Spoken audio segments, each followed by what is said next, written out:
Welcome to the philosophy of sleep. Tonight you have traveled far to reach this place. Through noise, through endless scrolling, through the bright chaos of 1,000 voices calling for your attention. You arrive here, exhausted, seeking something you cannot name. The monks here do not ask why you've come. They simply gesture toward the entrance.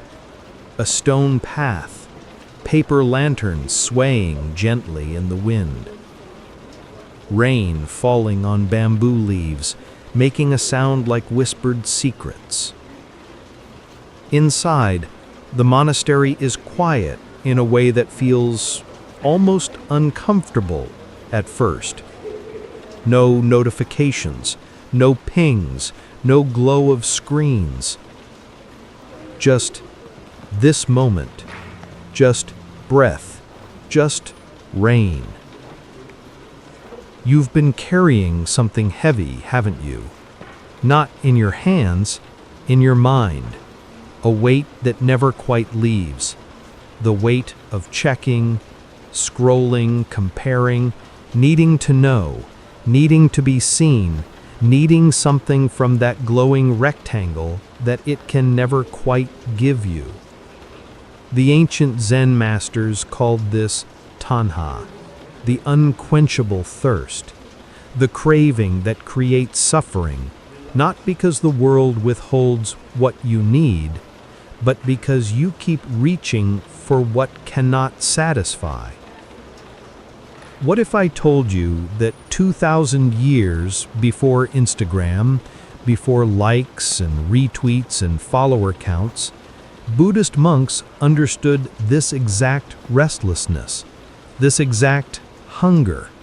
And what if they discovered something profound, not by getting what they wanted, but by learning to let go of wanting itself?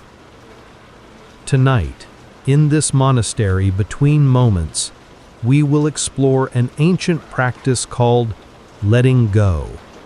Not as rejection, not as giving up, but as the deepest form of freedom you have ever known. We will move slowly, very slowly. We have 3 hours together. There is nowhere to rush to, nothing to check, no one to perform for. The rain is falling.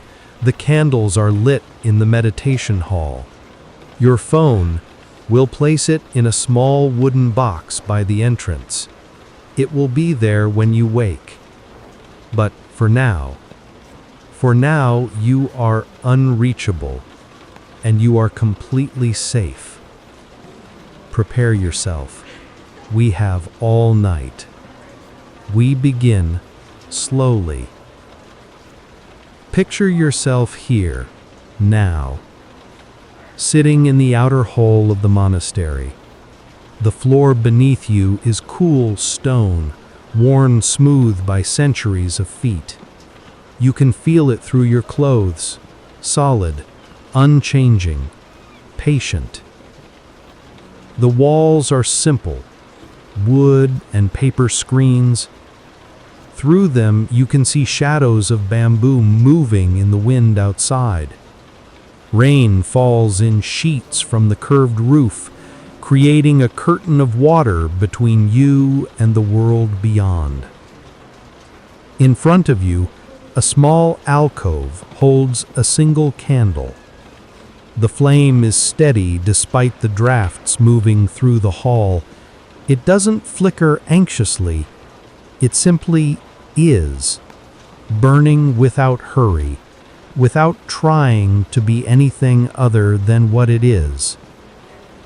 To your left, you notice a garden visible through an open doorway. A Zen garden. Raked sand creating perfect ripples around stones. The rain is disturbing these patterns now, droplets creating tiny craters in the sand. And yet, there's no sense of damage, just change, just water meeting earth. Somewhere deeper in the monastery, you hear the soft shuffle of feet, a monk walking slowly, each step deliberate. You cannot see them, but you can feel the quality of their movement, unhurried, fully present, as if this single step is the only thing that exists. Listen to your own breath for a moment. Don't change it, just notice it. The air moving in, the air moving out.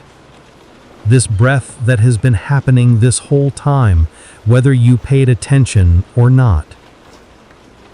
Good. The monastery waits. The rain continues. And slowly, very slowly, you begin to notice something else.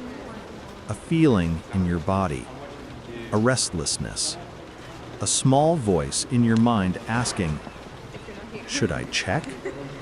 What did I miss? Did anyone? This is where we begin. Imagine there are others here tonight, other visitors to this monastery. Each came seeking the same unnamed peace, each carrying the same unnamed weight. There is a young woman we'll call Keiko. She sits in the corner, hands folded. But every 30 seconds, her hand moves unconsciously toward her pocket, reaches, finds nothing. The phone is in the wooden box by the entrance. Her hand retreats. Then, 30 seconds later, reaches again. She doesn't even realize she's doing it. It's like breathing, like a tick, the phantom reaching for a ghost limb that isn't there. You know this feeling, don't you? The automatic gesture, the muscle memory of checking. How many times today did your hand move toward your phone without your conscious permission? There is a man, we'll call him James, sitting near the garden. He's staring at the rain, but he's not really seeing it. His mind is elsewhere, replaying something. A post he made this morning. 12 likes. Only 12 likes? He posted it 6 hours ago. 6 hours and only 12. He knows it's irrational. He knows it doesn't matter. And yet here he is, at midnight, in a monastery, still thinking about it, still doing the math, still comparing his 12 to someone else's 73. And there is another person, perhaps you, who came here because tonight you finally admitted something. You cannot stop scrolling.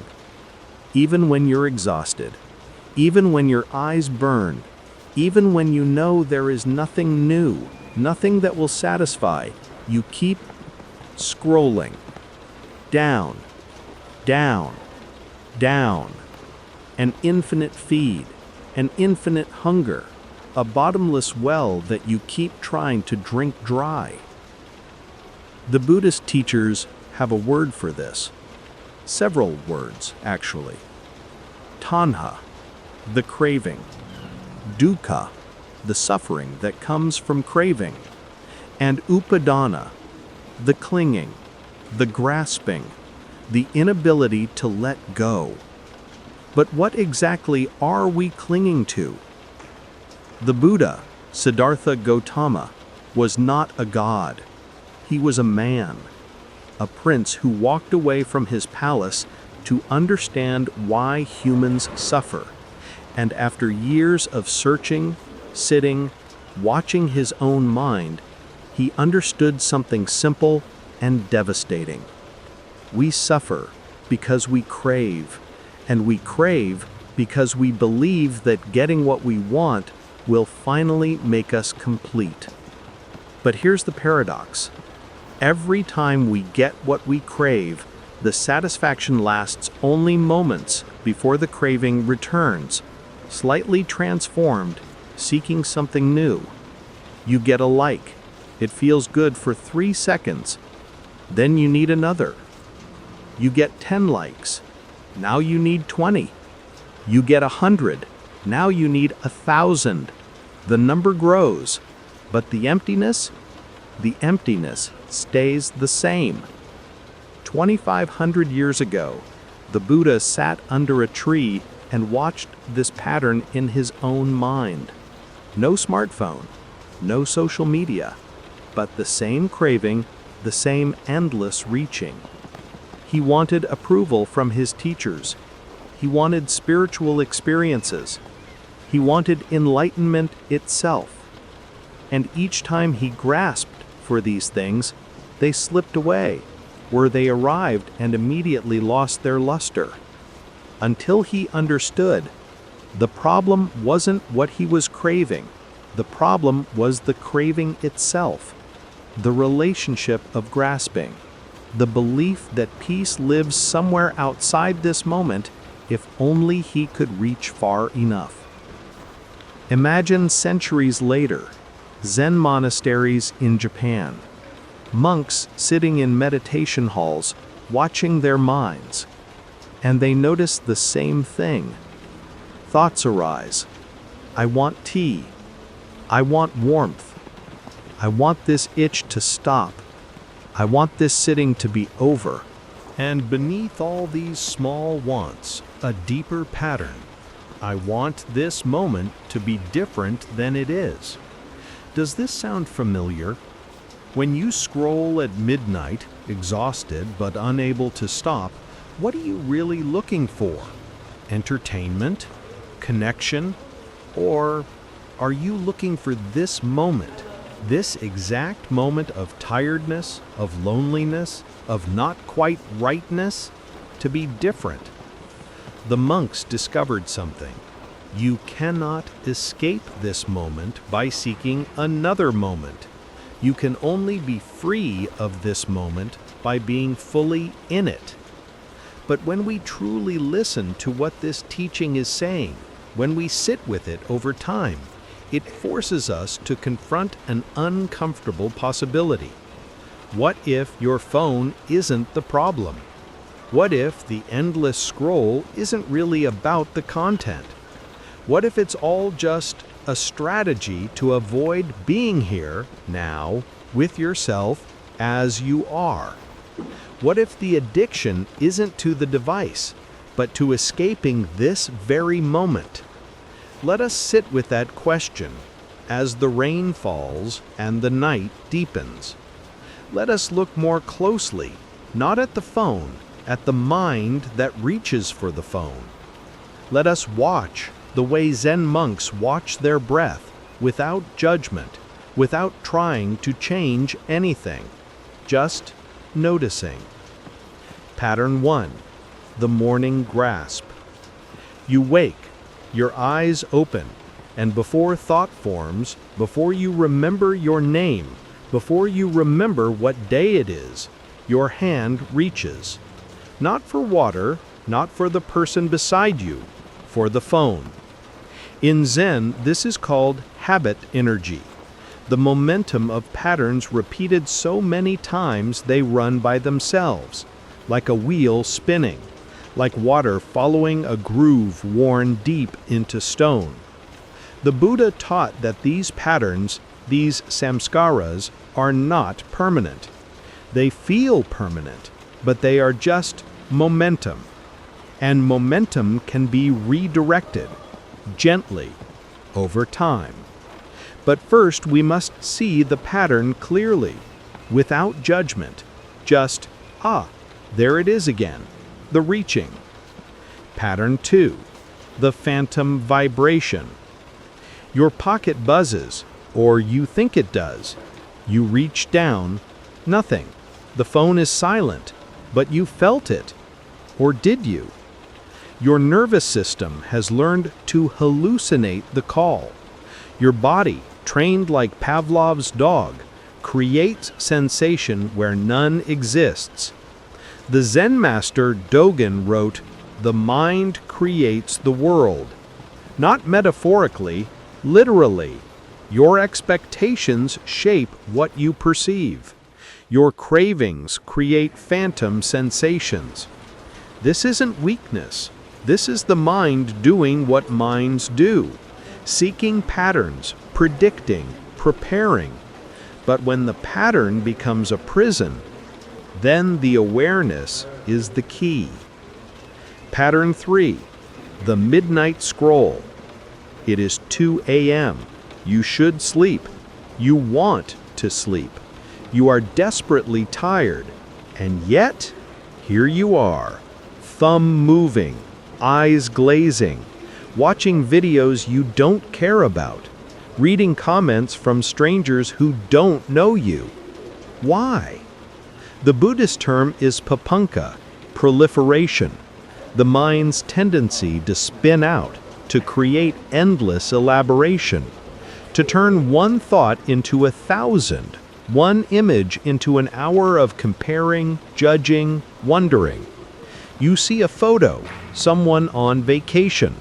Immediately, your mind proliferates, spins stories, creates suffering from pixels.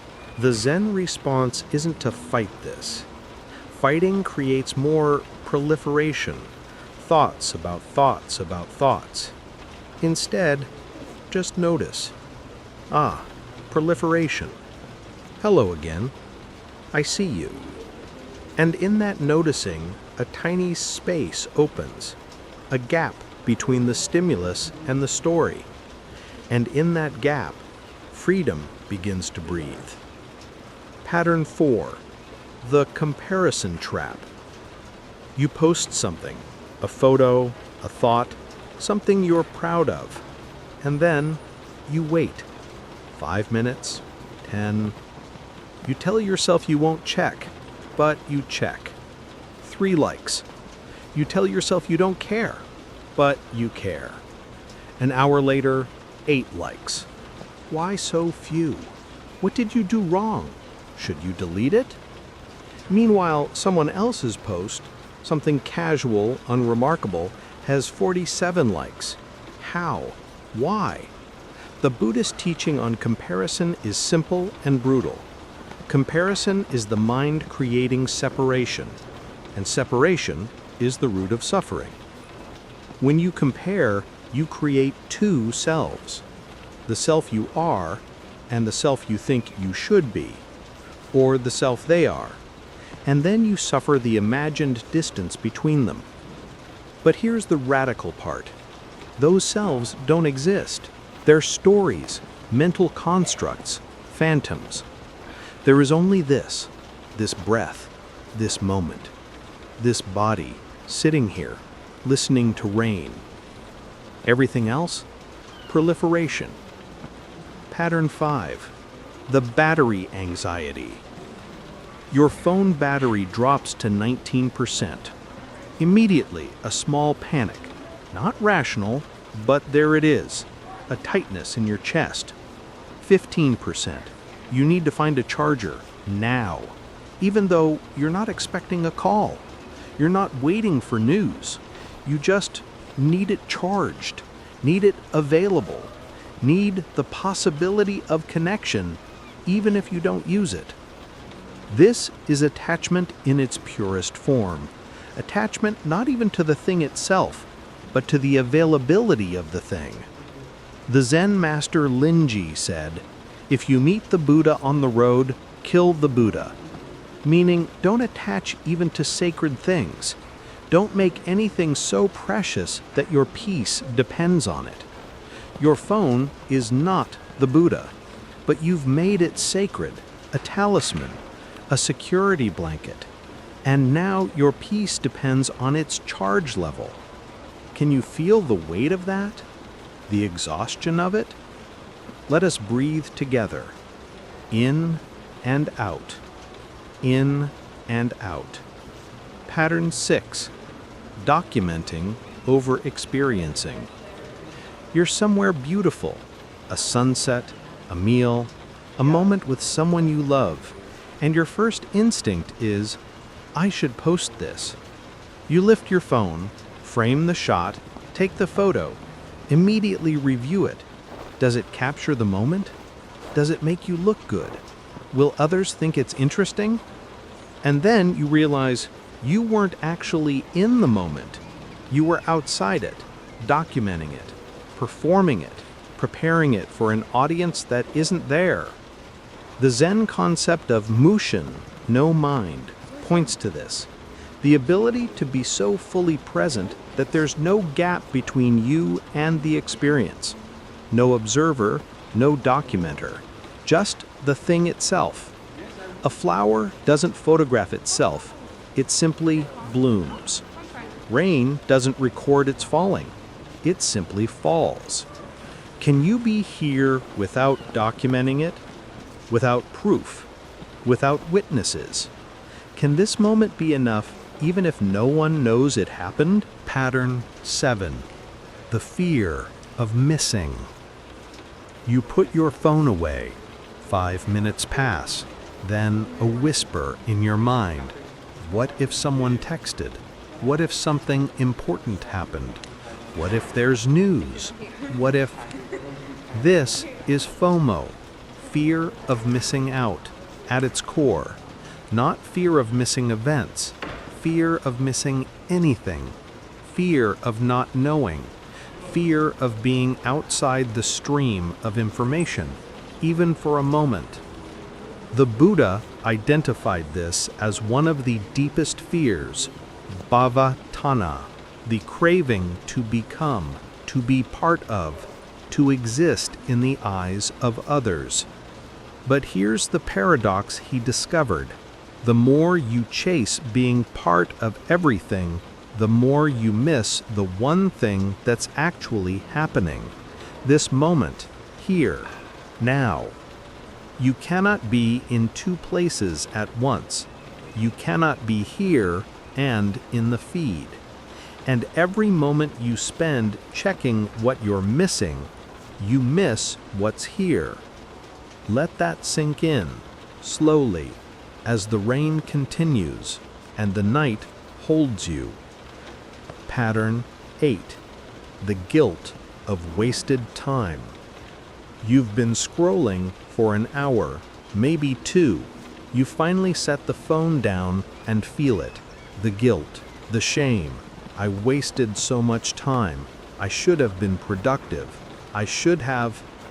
And now you're suffering twice. Once from the empty feeling of scrolling, and again from judging yourself for scrolling. The Zen teacher Shunryu Suzuki taught, in the beginner's mind, there are many possibilities.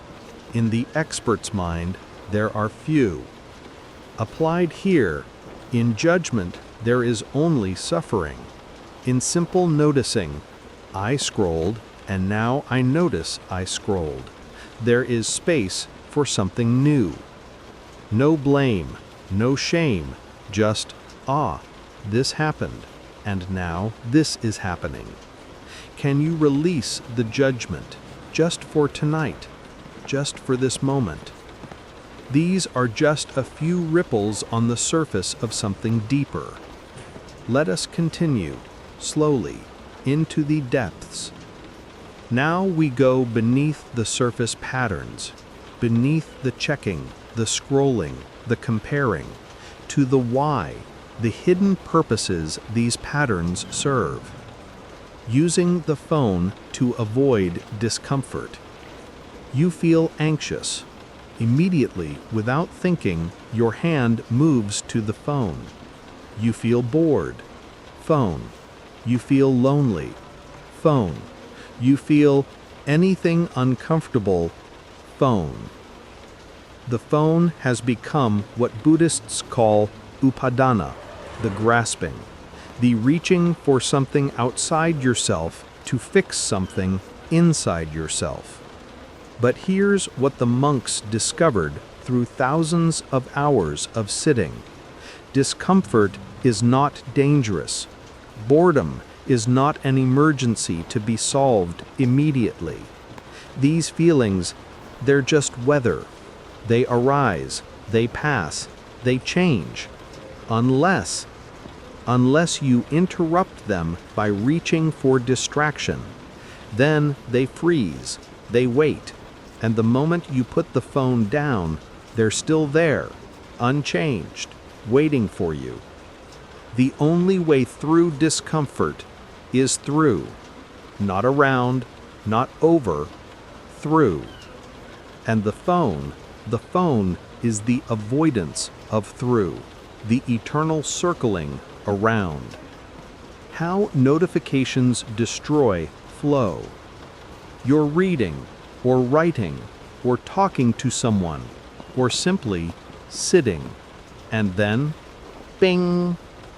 Immediately, your mind fractures. Part of you is still here. Part of you is wondering, what was that? Who texted? Is it important? The psychologist Mihaly Csikszentmihalyi called deep engagement flow, those rare moments when you're so absorbed that time disappears. Zen calls it samadhi, one-pointed concentration where subject and object merge. Every notification is a small explosion in that state, a fracture, a demand to split your attention. And the cruel part is, even with notifications off, your mind has learned to create its own interruptions. Maybe I should check. Maybe someone... The pattern has burrowed so deep that the phone doesn't even need to make noise. Your mind makes the noise for it. Can you feel how exhausting that is? This constant background hum of partial attention? The Zen practice is simple. One thing. Just one thing. Completely. When you sit, just sit. When you eat, just eat. When you listen to rain, just listen to rain. Not sit plus wonder what you're missing. Not eat plus scroll. Not listen plus half check your phone. Just one thing, fully, with your whole being. The infinite feed and the impossibility of completion. Imagine a task that can never be finished, a to-do list that regenerates faster than you complete it, a race with no finish line that keeps appearing farther in the distance. That's the feed, by design. Infinite scroll, infinite content, always more, always new, always incomplete. And your mind evolved to complete tasks, to finish hunts, to solve problems, keeps trying. Just one more post, just one more video, just until I catch up. But you cannot catch up with infinity. The Buddhist teaching is, this is dukkha, the suffering of incompleteness, not because you're failing, but because you're trying to complete the uncompletable. The Zen response? Stop trying to reach the end of the river by drinking it. Instead, just put down your cup. You don't need to finish. You don't need to see everything. You don't need to know everything. You can just stop, arbitrarily, mid-scroll, mid-video, mid-thought, and the world keeps turning. Nothing collapses. You remain whole.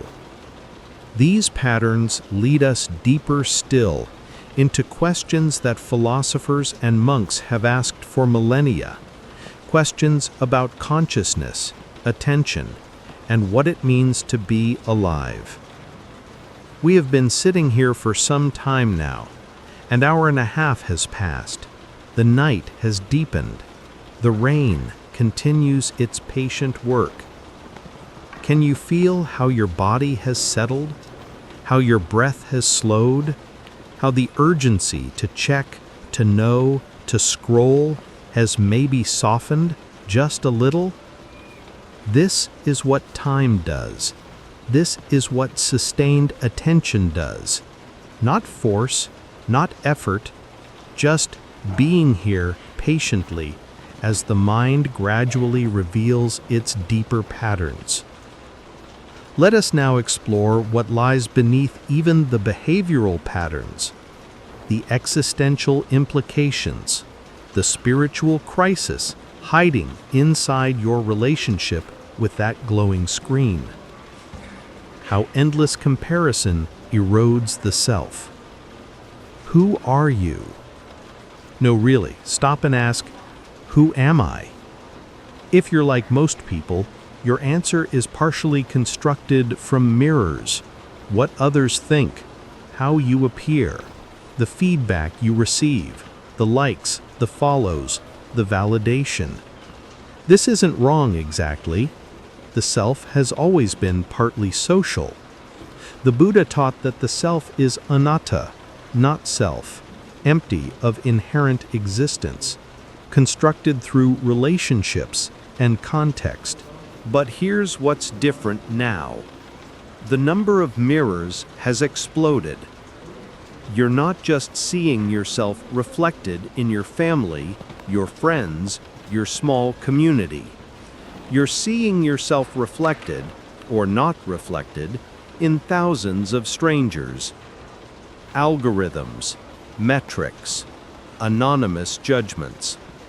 And each mirror shows a slightly different you, contradictory yous, until you start to wonder which one is real.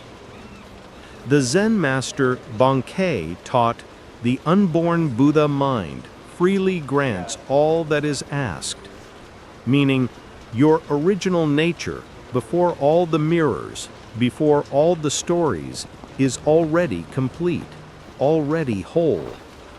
But to remember that nature, you must stop asking the mirrors who you are. You must stop crowdsourcing your identity. You must come home to the silence beneath the noise, where you were always already yourself.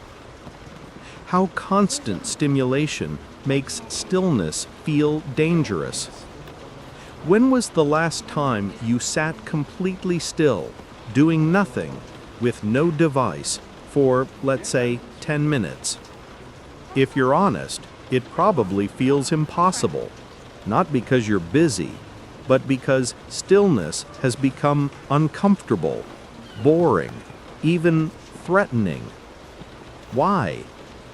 Because in stillness, everything you've been avoiding rises to the surface. The feelings you've been scrolling past, the questions you've been distracting yourself from, the loneliness, the meaninglessness, the quiet terror of being here, alive, temporary, with no script. The philosopher Blaise Pascal wrote hundreds of years ago, all of humanity's problems stem from man's inability to sit quietly in a room alone. He didn't have a smartphone, but he understood. We run from ourselves. We fill every gap with noise, because silence makes us face what we'd rather avoid. The Buddhist monks run toward that silence. They sit in it for hours, days, years, not because they're masochists, but because they discovered something. On the other side of the discomfort is peace. On the other side of boredom is presence. On the other side of the fear of stillness is the discovery that you are not your thoughts, not your feelings, not your endless scrolling. You are the awareness of all those things. And that awareness, it doesn't need stimulation. It doesn't get bored. It simply is. The confusion between connection and true intimacy. You have 1,000 friends, or followers, or connections. You're in constant communication, messages, comments, tags. You're more connected than any human in history, and yet you feel alone. How is this possible? The Buddha distinguished between two kinds of connection: tanha, craving-based connection, where you relate to others as objects that can satisfy your needs, and metta, loving kindness, where you relate to others as they are, not as what they can give you. Most social media connection is tanha connection. You're not really interested in them. You're interested in how their post makes you feel, how their like of your post makes you feel, how the interaction feeds or threatens your sense of self. This isn't intimacy. This is mutual use, gentle perhaps, well-intentioned maybe, but still transactional. True intimacy requires presence, time, attention that isn't divided, listening that isn't waiting for your turn to speak. Can you give that kind of attention to a screen, to 100 interactions happening simultaneously? Or does that kind of attention require closing everything else and being here fully with one person, or even with yourself? The loss of boredom as creative space. Children get bored and they invent games. They stare at clouds and see dragons. They turn sticks into swords and cardboard boxes into spaceships. Adults get bored and they reach for their phones. And something is lost in that reaching, something essential. The psychologist Sandy Mann studied boredom and found boredom is the chrysalis of creativity, the moment before imagination activates, the gap where new thoughts emerge. But if you fill every gap with content, with other people's thoughts, other people's images, other people's creativity, when does yours emerge? The Zen practice of zazen, just sitting, is essentially institutionalized boredom.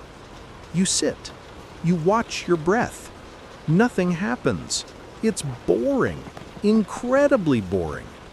And then after hours or days of boredom, something shifts. Thoughts you didn't know you had arise. Insights emerge. Creativity flows.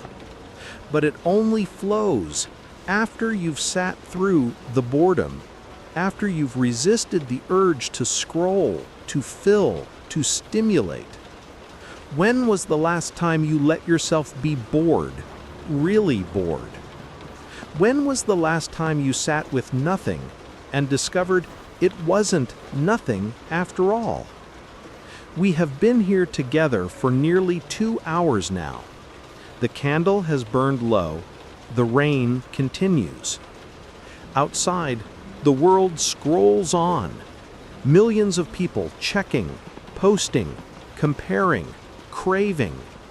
But you are here, in this monastery, in this moment, and that is not a small thing.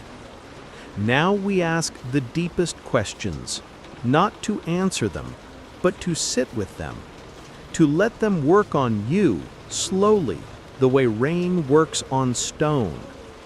Who are we becoming? Neuroscience tells us you become what you practice. The pathways you repeat strengthen. The attention you give grows. So, if you practice checking your phone every 3 minutes, you become someone who cannot focus for more than 3 minutes. If you practice scrolling when you're uncomfortable, you become someone who cannot sit with discomfort. If you practice comparison, you become someone whose self-worth is always provisional, always dependent on external metrics. The Buddhist teaching is karma, not punishment from the universe, but simply cause and effect. What you do, you become. So ask yourself, Who am I becoming through these habits? And is that who I want to be? What kind of attention do we want to cultivate?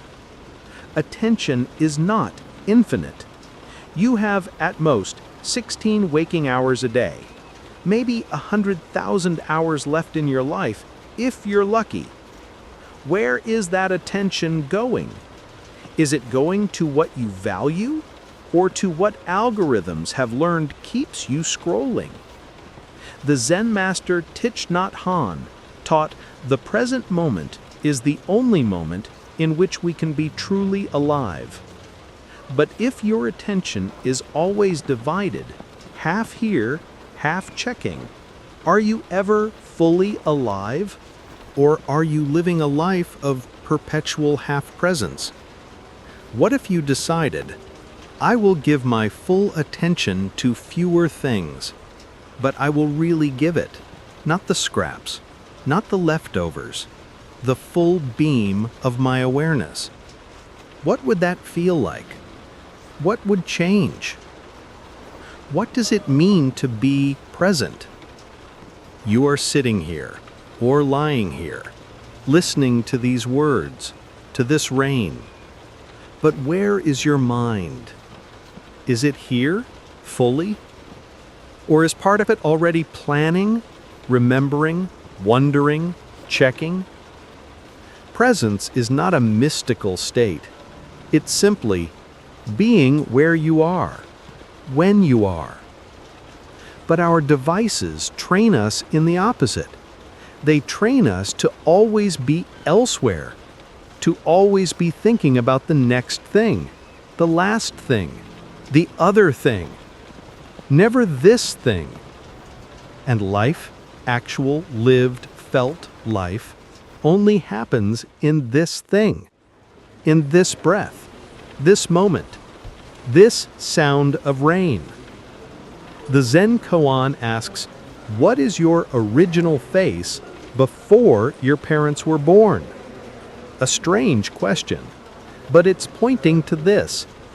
Before all the stories, before all the identities, before all the scrolling and performing and comparing, who are you? And can you meet that self here, now, in the silence? The phone as mirror. Here's the insight that changes everything. Your phone is not the enemy. Your phone is the mirror. It shows you your cravings, your fears, your avoidance patterns, your need for validation. You could destroy your phone and still carry all of that. You could move to a monastery and still find something to obsessively check.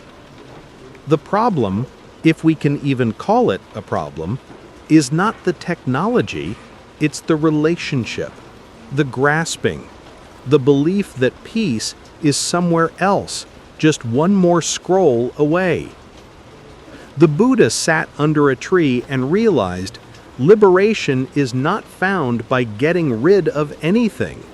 It's found by changing your relationship to everything. So the practice is not delete social media, though you might choose that.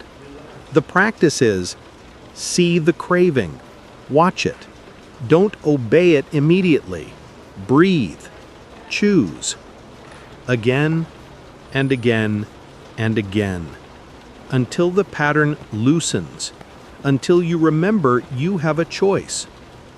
The problem we now see stretches far beyond a glowing screen into the very nature of consciousness, into how we pay attention, into what we believe will make us whole.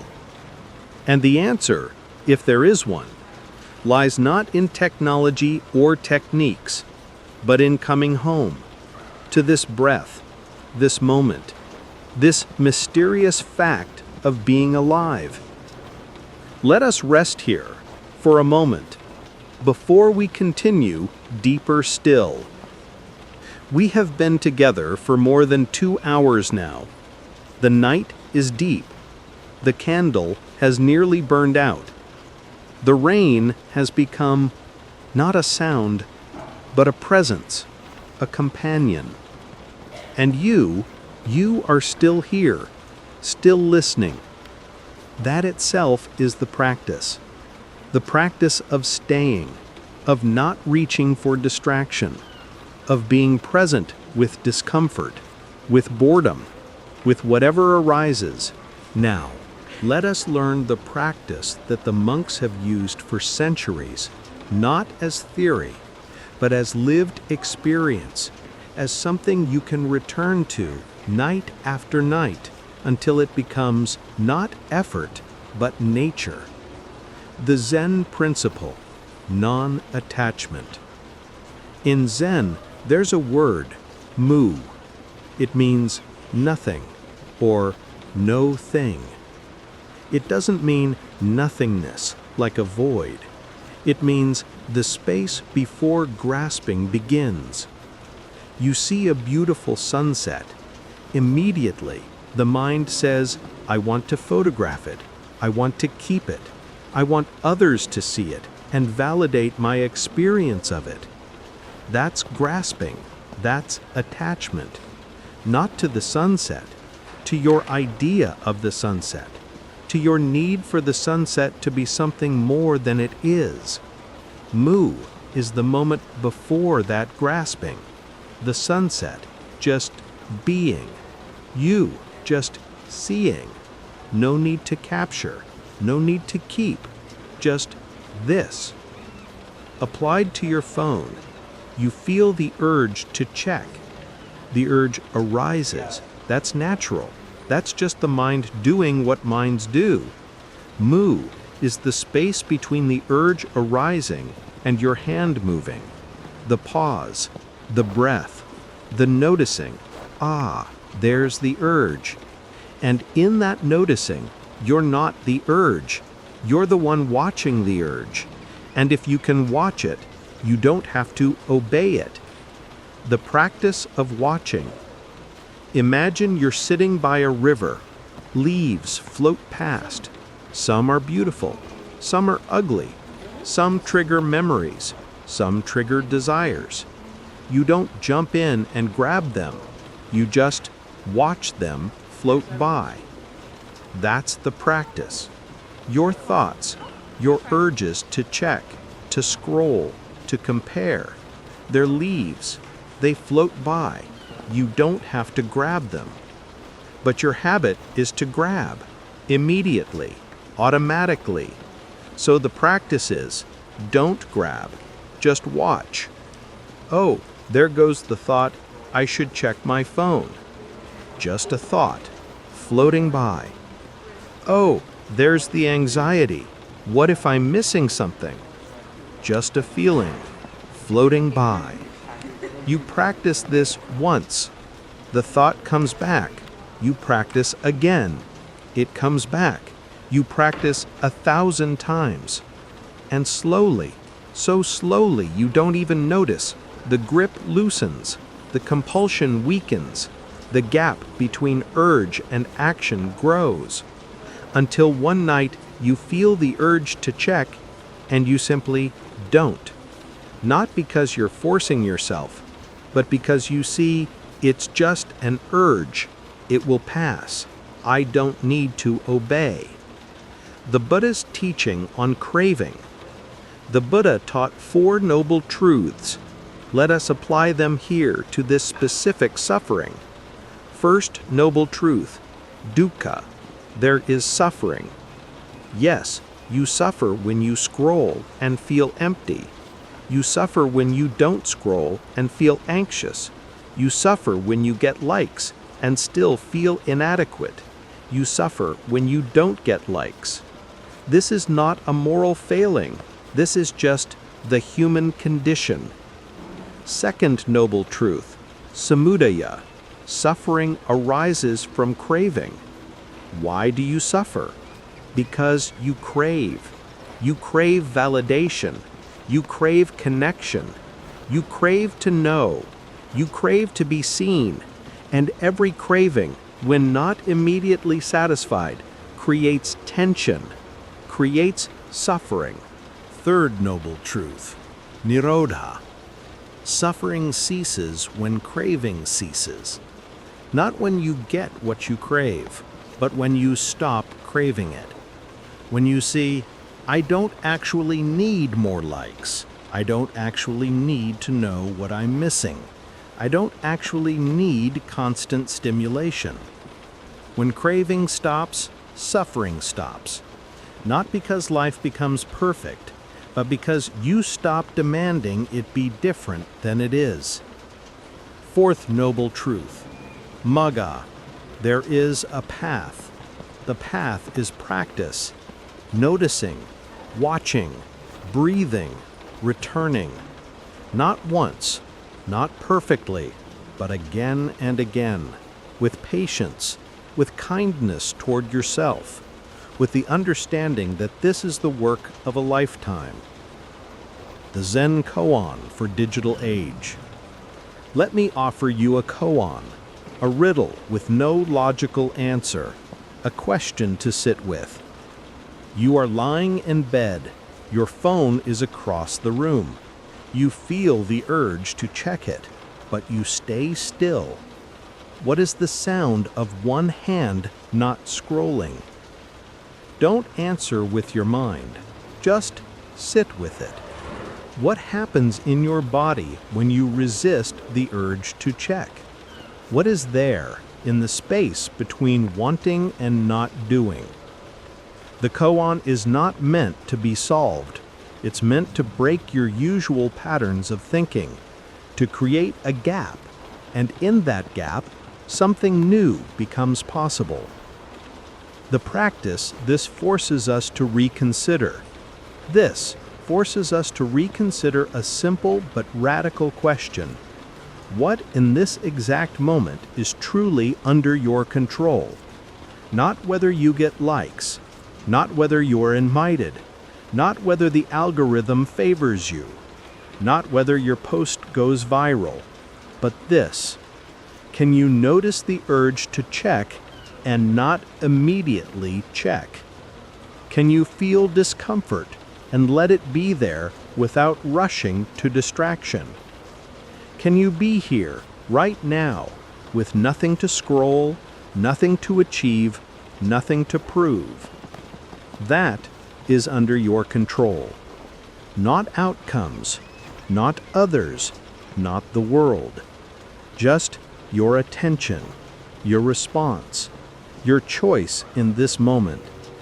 And that, it turns out, is enough. Let that settle as we prepare for the ritual. Now, we come to the practice you can carry with you every night for the rest of your life if you wish. A small ritual, a moment of conscious letting go. Not dramatic, not effortful, just gentle, patient, kind. Step 1. Placing the phone. In your mind's eye, see yourself holding your phone. Feel its weight in your hand, its warmth, its smooth surface. You've been carrying it all day, maybe all evening. Maybe it's been beside you, on you, within reach for hours, days, years. Now see yourself slowly placing it down on a wooden desk, on a nightstand, in a drawer. Watch your hand open. Watch the phone leave your palm. Watch it rest there, separate from you. Notice any feeling that arises. Anxiety, relief, both. Don't judge it, just notice. Ah, there's anxiety. Interesting. The phone is still there. It hasn't disappeared. You're not abandoning it. You're just creating space, creating distance for a little while. Step 2. Watching the screen dim. The screen is still glowing. Notifications might still arrive. Little flashes of light. Little calls for your attention. But you're not picking it up. You're just watching. The screen dims, slowly, from bright to soft to dark. And as it dims, something in you might relax, or tense, or both. Again, don't judge it, just notice. This is what happens when I create separation. This is the feeling. The screen goes black. It's just an object now, metal and glass. Not magical, not necessary, just a thing. And you are still here, still breathing, still whole. Step 3, turning attention to breath. Now gently, bring your attention to your breath. Don't change it, don't deepen it, just notice it. The air moving in, cool, perhaps, through your nose. The air moving out, warm, perhaps, across your lips. This breath that has been happening all along. This breath that doesn't need you to check it. This breath that simply is. Breathe in for 4 counts. 1, 2, 3, 4. Hold for 4 counts. 1, 2, 3, 4. Breathe out for 4 counts. 1, 2, 3, 4. Hold for 4 counts. 1, 2, 3, 4. Again. In. 2, 3, 4. Hold. 2, 3, 4. Out. 2, 3, 4. Hold. 4, 2, 3, 4. Beautiful. Now, shift your attention from breath to sound. Listen to the rain. It's been falling this whole time, patiently, without asking for your attention. Listen to it now. Each droplet, each patter on the roof, each rustle through leaves. The rain doesn't need validation. It doesn't need likes. It doesn't need to be seen to be real. It simply falls. Can you be like the rain? Simply here?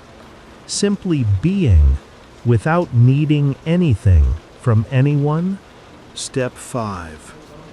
Feeling the candle's warmth. In your mind, or in reality, if you have one, imagine a candle beside you. Feel its warmth. Not hot, just warmth. Gentle, constant. Watch the flame. It doesn't try to be a bigger flame. It doesn't compare itself to other flames. It just burns. You are like that flame. Your presence doesn't need to be larger than it is.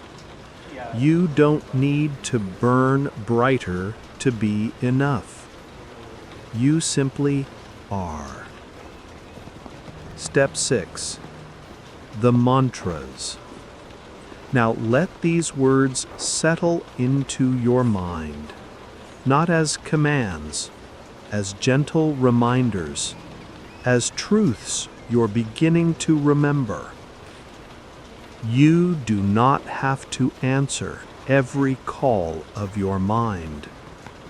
You are allowed to rest even when the world keeps scrolling. Stillness is not emptiness. Stillness is fullness without noise. You are already complete.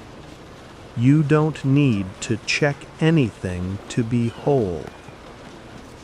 This breath is enough. This moment is enough. You are enough. Step 7. The nightly promise.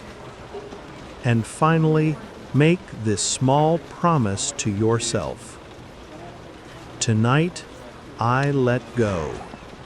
Not forever, not perfectly, just tonight.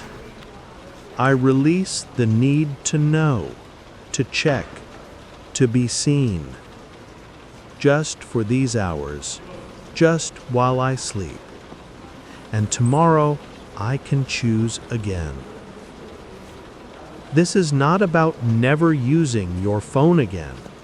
This is about remembering you have a choice.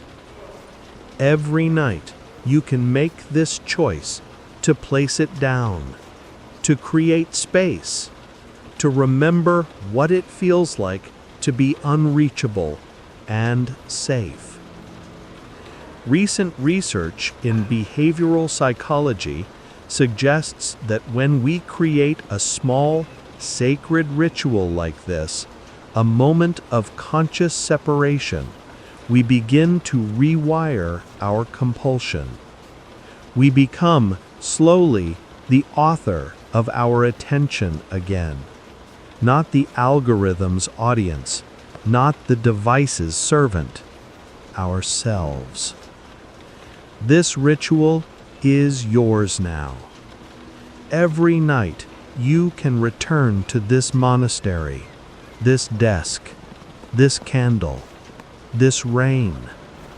You can place the phone down, watch the screen dim. Remember, you were whole before the first notification. You'll be whole after the last. In our culture, rest is seen as laziness. Downtime is wasted time. Sleep is something you have to do, begrudgingly, because the body demands it. But what if rest is not a concession, but a gift? What if sleep is not the absence of life, but the deepest form of self-care? The Zen tradition teaches, sitting quietly, doing nothing, spring comes, and the grass grows by itself. You don't have to force everything. You don't have to hustle through every moment. You don't have to produce, perform, prove. You are allowed to rest, not as a reward for productivity, but as a sacred act, as a return to yourself. What if you are already complete? There is a Zen teaching, not one thing. You don't need to add anything. You don't need to become more. You don't need to accumulate likes, followers, validation, proof. Right now, as you are, incomplete as you feel, you are complete. Not perfect, not finished, but whole. The breath moves in and out. The heart beats. Consciousness experiences itself. And that is the miracle. Not what you achieve, not what you post, not what others think. Just this being alive, this mysterious fact of existence. What if technology is not the enemy? Here's the final paradox. The phone is not evil. The internet is not the problem. Social media is not destroying you. Your relationship with these things, that's where the work is. The Buddha didn't reject the world. He understood it. He saw craving clearly, and in seeing it clearly, he became free. You don't have to delete everything. You don't have to become a monk. You just have to wake up, to notice, to choose. Every moment is a choice. Scroll or breathe. Compare or rest. Reach for the phone or reach for yourself. And the choice gets easier the more you practice, the more you remember you are not your cravings. You are the one who watches the cravings. The vision of transformation. Picture yourself 6 months from now, a year from now. You wake up and you don't immediately reach for the phone. You lie there. You feel the sheets. You notice the light. You breathe. Eventually, you check, but it's not compulsive. It's not desperate. It's just information. It doesn't define you. You post something and then you forget about it. You don't check how it's doing. You don't refresh. You created something, you released it, and you moved on with your life. Someone criticizes you and you feel it, but you don't spiral. You notice, that hurt. And then you let it go, like a cloud passing. You have dinner with someone you love, and your phone stays in your pocket the whole dinner, because you're here, fully here, and being here feels like enough. This version of you isn't fantasy. They're not far away. They're just you with practice. You having chosen rest over restlessness, presence over performance, being over becoming. And they're peaceful, not because their life is perfect, but because they've learned to let go. The most profound shift begins when you realize something simple. You are allowed to be unreachable, and you are still completely safe. You are allowed to not know what's happening right now in the world, and the world keeps turning. You are allowed to miss messages, miss posts, miss trends, and you remain whole.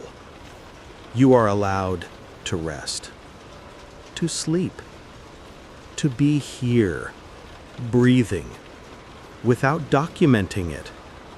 You are allowed to simply be. And tonight, that's exactly what you'll do. You'll let the world scroll on without you. You'll let the notifications arrive and go unanswered. You'll let the feed continue its infinite spiral. And you'll be here in this body, in this breath, in this quiet, sacred, unremarkable moment, whole. So, here we are, at the end of this long journey, though really, it's just beginning. We started 3 hours ago. You were restless, anxious, caught in the grip of digital craving, the endless need to check, to know, to be seen. We walked through the monastery together, through Zen teachings about non-attachment, through the Buddha's wisdom about craving and suffering, through the practice of watching, breathing, letting go. We recognized patterns, surface patterns, and deep patterns, the automatic reaching, the phantom vibrations, the endless comparison, the way the phone became a shield against discomfort. We went deeper into the existential implications, the erosion of self through constant comparison, The way stillness has become uncomfortable. The confusion between connection and intimacy. The loss of boredom as creative space. And then we practiced. We created a ritual. Placing the phone down. Watching the screen dim. Breathing. Listening to rain. Feeling candlelight. Repeating mantras. Making a promise. Tonight, I let go. Not forever. Not perfectly. Just tonight. And now you know something you didn't know 3 hours ago. You know what it feels like to sit in stillness for longer than your habit allows. You know what happens when you don't immediately obey the urge to check. You know the relief and the discomfort of separation. Perhaps the fear of missing out was really a fear of meeting yourself. Here, in the silence, without distraction, without performance, without proof. And now, after these hours together, that silence feels different. Not threatening, not empty, full, peaceful, home. The Buddhist monks teach we don't have all the answers. Enlightenment is not a destination you arrive at once and stay forever. It's a practice, a returning, again and again. Every night you can return here to this monastery, to this ritual, to the practice of letting go. Every night you can place the phone down, watch it dim, remember who you are without it. And slowly, so slowly you won't even notice, the compulsion will loosen, the craving will soften, the peace will deepen. Not because you're fighting, but because you're practicing. Not because you're forcing, but because you're choosing. So tonight, let this be your prayer. The world can wait. Your mind can rest. Your breath is enough. Tonight, ancient wisdom watches over you. The rain falls.